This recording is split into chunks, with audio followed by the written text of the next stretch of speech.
volvieron a izar la bandera de Navarra. En sus muros, 200 hombres dispuestos a luchar hasta la muerte en defensa de la independencia de Navarra. Fueron derrotados por las tropas del virrey Conde de Miranda, que concentró a un ejército de 10.000 soldados que rodearon el castillo.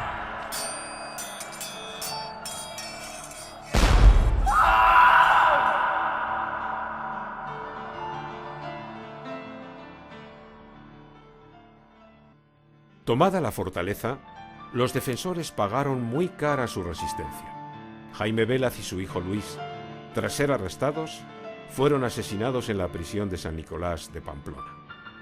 Pobre final para nuestra historia y nuestro presente, que olvida la lucha anónima de nuestros antepasados y los símbolos que lo representaron. La Navarra peninsular fue conquistada en 1512 y en 1620 Luis XII ponía fin al reino pirenaico con el decreto de la Unión. Las almenas se destruyeron, las torres se volaron, los expolios fueron alentados por los virreyes y la Iglesia, que tuvo en sus restos una cantera gratuita para sus templos. Más de 100 castillos, ocultos sus restos entre la vegetación del olvido. Pero aún sigue oyéndose en los ecos del Pirineo la historia del reino independiente de los vascones, Navarra.